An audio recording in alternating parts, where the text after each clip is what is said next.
आजबाट हामी च्याप्टर 5 सुरु गर्छौं। यसमा यो च्याप्टर 5 मा sub station and transmission line, sub station तथा वितरण प्रणाली। अब यसमा तपाईहरुलाई पहिलो प्रश्न रहेको छ, स्विच यार्डमा प्रयोग हुने 5 वटा उपकरणहरूको नाम लेखी संक्षिप्तमा कार्य समेत लेख्नुहोस्। यो स्विच यार्ड भनेको कन्ट्रोल सिस्टम र स्विच यार्ड सब स्टेशनको यो दुईटा पार्ट हो। त्यसबाट यो स्विच यार्डको बारेमा यसले सोधेको छ। यसको उत्तरमा हेरौं, स्विच यार्डमा प्रयोग हुने 5 वटा उपकरणहरूको नाम यस प्रकार रहेको छ। 1 नम्बरमा रहेको छ, क नम्बरमा पावर ट्रान्सफर्मर। सब स्टेशनको मुख्य र महत्त्वपूर्ण उपकरण पावर ट्रान्सफर्मर हो, जसले भोल्टेजको लेभललाई तल र माथि गर्ने काम गर्दछ। जुन पावर ट्रान्सफर्मरको भोल्टेजलाई बढाउँछ त्यसलाई स्टेप अप ट्रान्सफर्मर भनिन्छ र विद्युत गृहको सब स्टेशनमा जडान गरिएको हुन्छ। जस्तै 1133, 1166 केभी, 11132 केभी का ट्रान्सफर्मरहरू। अब यसको मतलब के भयो भने, यसको मतलब भयो जस्तै अब 11132 छ, 11132, यसको मतलब भयो कि यसको प्राइमरी साइडको भोल्टेज 11 केभी छ। ठीक छ, यसको प्राइमरी साइडको भोल्टेज कति छ? 11 केभी। त्यसलाई स्टेप अप गरेर भनेको त्यो भोल्टेजलाई बढाएर कतिमा ल्याइदिन्छ त? 132 केभी मा ल्याइदिन्छ। त्यसलाई नि के भनिन्छ त? Step up transformer. Step up transformer. ठीक छ, यहाँसम्म तपाईहरुलाई क्लियर भएको होला। अब त्यसपछि छ अर्को लोड सेन्टरको नजिकमा रहेको सब स्टेशनमा जडान रहेको ट्रान्सफर्मर जसले भोल्टेजलाई घटाउने गर्दछ, त्यस्तोलाई स्टेप डाउन ट्रान्सफर्मर भनिन्छ। यी ट्रान्सफर्मरहरू 66 11 केभी, 132 33 केभी, 33 11 केभी। यो स्टेप डाउन ट्रान्सफर्मरहरूको के हो त? स्टेप डाउन ट्रान्सफर्मरहरूको रेटिङ हो। ठीक छ, स्टेप डाउन ट्रान्सफर्मरहरूको के हो? रेटिङ हो। जस्तै यसमा के छ त? यसमा छ 33 11। ठीक छ, 33 11 केभी। अब 33 11 केभी भनेको के हो कि यसको प्राइमरी साइडमा 33 केभी भोल्टेज छ, त्यसलाई कम गरेर कतिमा ल्याएको छ त? 11 केभी मा ल्याएको छ। ठीक छ, भनेको यो के भयो त? Step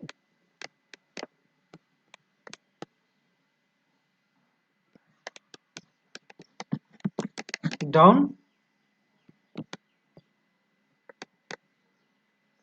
transformer. ठीक छ, यो कुन ट्रान्सफर्मर भयो त? Step down transformer.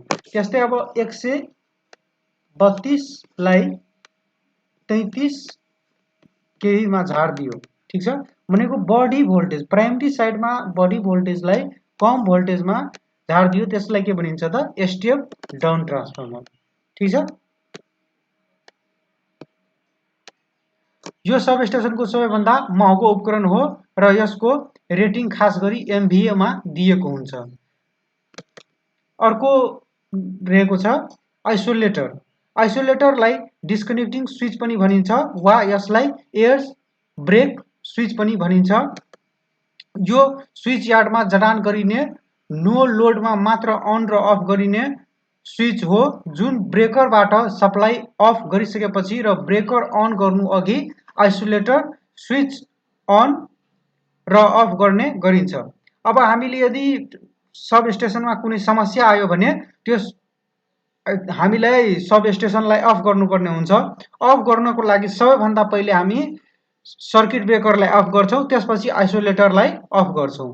तर अब अन गर्ने बेलामा ठ्याक्क यसको उल्टो गर्छौं। सबैभन्दा पहिले अन हामी आइसोलेटरलाई गर्छौं, त्यसपछि केलाई अन गर्छौं त?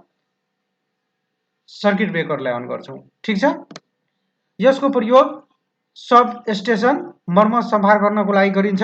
यो स्विच सिंगल ब्रेक र डबल ब्रेक गरी दुई थरीको हुन्छ। त्यसपछि अर्को रहेको छ सिटी। यसको प्रयोग एलटी लाइन 4 से 230 भोल्टको साथै 11 केबी 33 केबी 66 केबी 132 केबी आदिमा बगिरहेको करेन्ट थाहा पाउन मिटरिङको साथै प्रोटेक्सनको लागि प्रयोग गरिन्छ। अब मिटरिङ भनेको हामीले यसले के गर्छ त, यसले मिटरिङ गर्छ भनेको यो हाई करेन्टलाई लो करेन्टमा यसले झार्दिन्छ। ठिक छ, लो करेन्टमा झार्दियो भने के हुन्छ त, हामीलाई करेन्टलाई नाप्नको लागि सजिलो हुन्छ। ठिक छ, हामीलाई करेन्टलाई नाप्नको लागि के हुन्छ, सजिलो हुन्छ। अब यहाँ यसको rating 50 5 ampere 105 ampere 150 5 ampere 205 ampere आदिको बनाइन्छ। अब सिटी को रेटिङ केमा हुन्छ त, सिटी को रेटिङ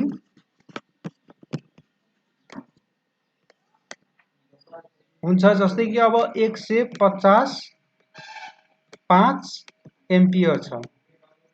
ठीक छ, यसको मतलब के भयो कि हाम्रो प्राइमरी साइडमा 150 एम्पियर करेन्ट छ भनेको बढी करेन्ट छ, तर सेकेन्डरी साइडमा के छ त, कम करेन्ट छ। अब हामीले मिटरिङ गर्दा यसको यो साइडमा यहाँबाट हामीले ए मिटर प्रयोग गरेर के गर्न सक्छौं, यसको करेन्टलाई नाप्न सक्छौं। त सिटीले के गर्छ त, एउटा मिटरिङको काम गर्छ। ठीक छ, सिटीले मेन काम भनेको यसकोले दुईटा गर्छ, एउटा मिटरिङ अर्को प्रोटेक्टिङ।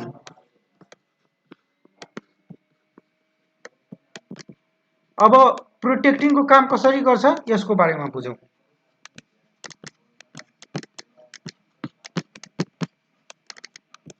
प्रोटेक्टिङ काम कसरी गर्छ, यसले जुन रिले हुन्छ, रिलेमा यो सिग्नल कहाँबाट आउँछ त, सिग्नल आउँछ सिटी र पिटी बाट। पिटी भनेको के हो, पोटेन्शियल ट्रान्सफर्मर, यसको बारेमा अहिले हामी पढ्छौं। यो यस रिलेमा सिग्नल कहाँबाट आउँछ,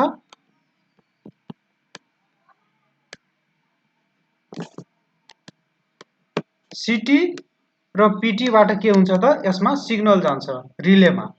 त्यही भएर यसलाई प्रोटेक्टिङ डिभाइस पनि के भनिएको छ।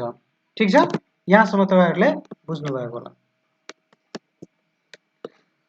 अब यो एक स्टेप अप किसिमको ट्रान्सफर्मर हो। अब यो स्टेप अप ट्रान्सफर्मर हो। स्टेप अप ट्रान्सफर्मर कसरी हो यसको बारेमा बुझौं। अप ट्रान्सफर्मर भनेको के हो कि कम भोल्टेजलाई, हैन, कम भोल्टेजलाई बढाएर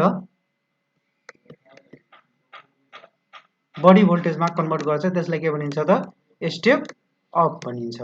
अब यो 150 एम्पियर करेन्ट यहाँ के छ त, बढी छ, हैन, अनि यसको छ 5 एम्पियर सेकेन्डरी साइडमा 5 एम्पियर करेन्ट छ भनेको यो करेन्ट के छ त, कम छ। यो करेन्ट कम छ भने यसको के हुन्छ त, भोल्टेज के हुन्छ, यो साइडमा कम हुन्छ। किनभने करेन्ट के छ, बढी छ। र करेन्ट यदि कम छ भने भोल्टेज के हुन्छ, बढी हुन्छ। ठीक छ, यो कसरी भयो, यो तपाईलाई यो कहाँबाट भयो त, P इक्वल टु VI अनि I equal to P by V। ठीक छ, यसको मतलब के भयो त, यसको मतलब भयो I is inversely proportional to V। अब करेन्ट यदि बढ्छ भने भोल्टेज के हुन्छ, घट्छ। 150 5 एम्पियर को करेन्ट छ, यसमा हेर्नु प्राइमरी साइडमा के छ त, करेन्ट बढेको छ। ठीक छ, करेन्ट बढ्यो भने के हुन्छ, भोल्टेज घट्छ। यहाँ यो रिलेसनबाट तपाईहरुले हेर्न सक्नुहुन्छ कि यदि करेन्ट बढ्यो भने भोल्टेज के हुन्छ, घट्छ। ठीक छ, यो सेकेन्डरी साइडमा हेर्नु करेन्ट के छ, घटेको छ। यदि करेन्ट घट्यो भने भोल्टेज के हुन्छ बढ्छ ठीक छ करेन्ट यो सेकेन्डरी सर्किट त्यसैले यसलाई के भनेको छ त स्टेप अप ट्रान्सफर्मर भनेको छ स्टेप अप ट्रान्सफर्मर किन यसलाई भनिन्छ त्यो कुरा तपाईहरुलाई क्लियर भएको होला ठीक छ यसको क्षमता साह्रै कम अर्थात 10 भोल्ट एम्पियर 6 वाट देखि 50 भोल्ट एम्पियर 30 वाट सम्मको हुन्छ यसको प्राइमरी वाइन्डिङमा नम्बर अफ टर्न कम हुन्छ र यसको तार मोटो कपरबाट बनेको हुन्छ तर यसको सेकेन्डरी वाइन्डिङमा नम्बर अफ टर्न बढी हुन्छ यसको तार पातलो कपरबाट बनेको हुन्छ अब यसको हामी एउटा फिगर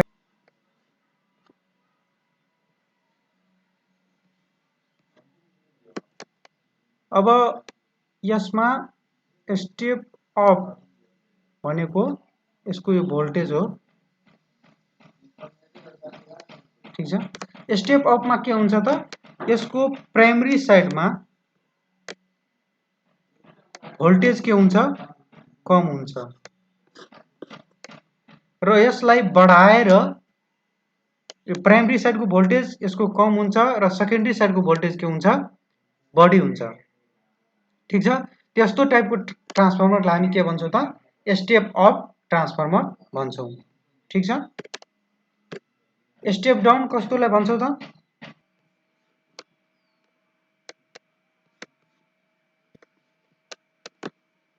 यदि प्राइमरी साइडमा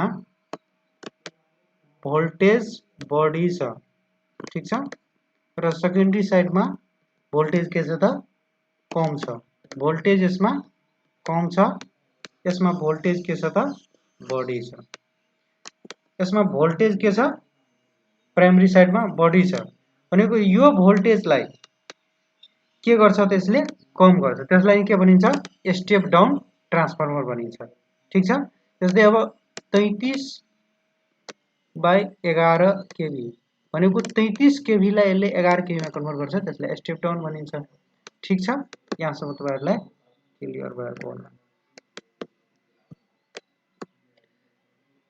यही कुरा यसलाई यहाँ लङ्गेजमा यहाँ लेखिदिएको छ ठीक छ अब त्यसपछि छ पीटी पीटी मा यसलाई भोल्टेज ट्रान्सफर्मर पनि भनिन्छ र संक्षेपमा पीटी भीटी पनि भन्ने गरिन्छ सब स्टेशनमा प्राप्त विद्युत शक्तिको प्राइमरी भोल्टेज थाहा पाउने र विद्युत खपतको रेकर्ड राख्न जडान गरिएको इनर्जी मिटरमा सप्लाई दिन समेत प्रयोग गरिन्छ यो विभिन्न भोल्टेज रेटिङको हुन्छ जस्तै 11 केभी 33 केभी 66 केभी 132 केभी आदिको पाइन्छ यसलाई प्राइमरी भोल्टेज भनिन्छ भने यसको सेकेन्डरीमा 110 भोल्ट हुन्छ प्रत्येक फेजको लागि दुईवटा छुटा छुटै पीटी हुन्छ यसको सेकेन्डरीमा नाप्दा फेज र फेज बीचको भोल्टेज 110 भोल्ट हुन्छ भने फेज र न्यूट्रलमा नाप्दा 110√3 गरियो भने 63.5 भोल्ट हुन्छ ठीक छ फेज र न्यूट्रलमा 63.58 भोल्ट हुन्छ त्यसपछि सर्किट ब्रेकर यो एउटा स्वचालित साथै म्यानुअली रूपमा लाइनको कुनै पनि अवस्थामा अन र अफ गर्ने स्विचिङ उपकरण हो यो विभिन्न किसिमको हुन्छ जस्तै VCB OCB ACB GCB SF6 circuit breaker यसको बारेमा पनि हामीले पढिसक्यौ VCB भनेको के हुन्छ भ्याक्युम सर्किट ब्रेकर OCB भनेको ओइल सर्किट ब्रेकर ACB भनेको एयर सर्किट ब्रेकर GCB भनेको ग्यास सर्किट ब्रेकर SF6 भनेको सल्फर हेक्साफ्लोराइड यो सर्किट ब्रेकर ठीक छ यसको बारेमा हामी पढ्यौ त्यसपछि छ अब लाइटनिङ एरेस्टर यसको प्रयोग सब स्टेशनमा गरिएको हुन्छ र यसले चट्याङ वा हाई भोल्टेजबाट उपकरणलाई सुरक्षित गरी हाई भोल्टेजलाई ग्राउन्डमा पठाइदिन्छ त्यसपछि इन्सुलेटर यो विद्युतलाई अवरोध गर्ने काम गर्छ यो विभिन्न किसिमको हुन्छ जस्तै अब पोस्ट इन्सुलेटर छ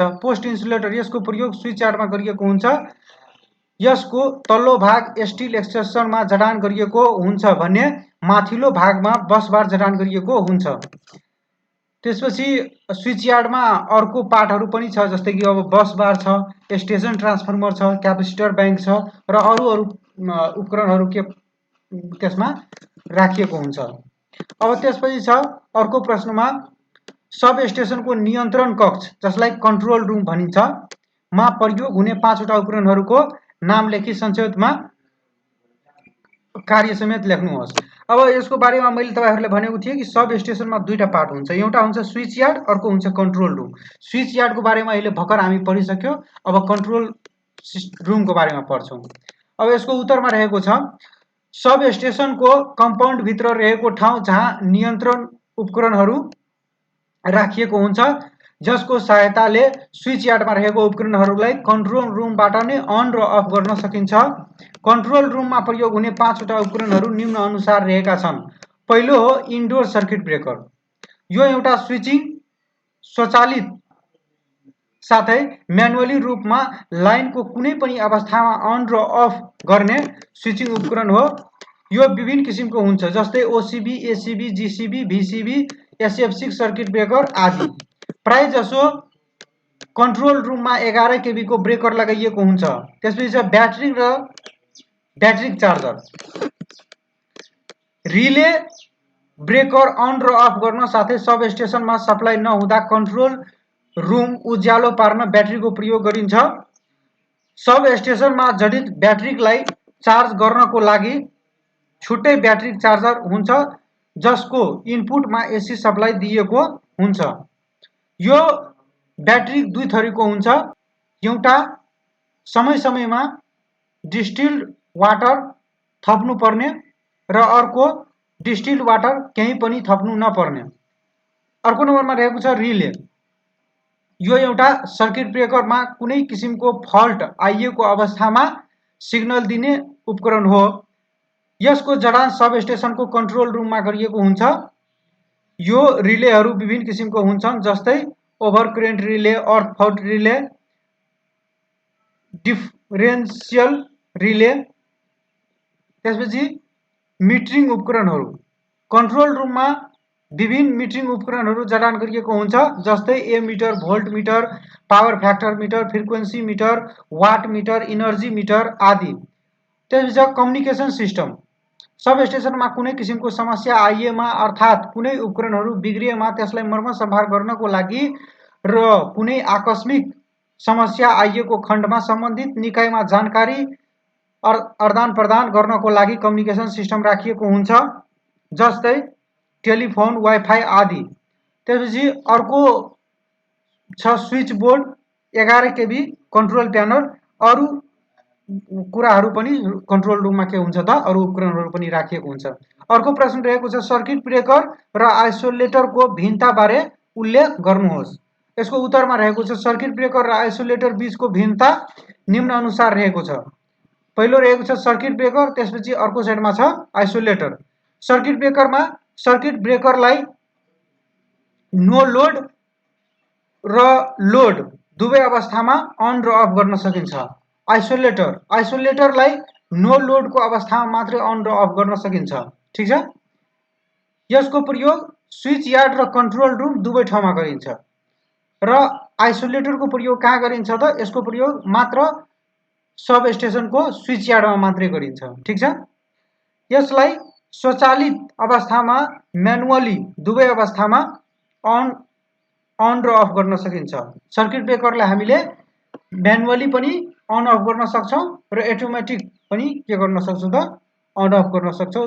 तर आइसोलेटरलाई हामीले म्यानुअली नै अन र अफ गर्नुपर्ने हुन्छ। ठीक छ।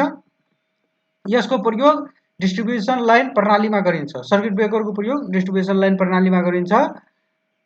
आइसोलेटरको प्रयोग यसको प्रयोग एचटी लाइन र सब स्टेशनमा गर्ने गरिन्छ।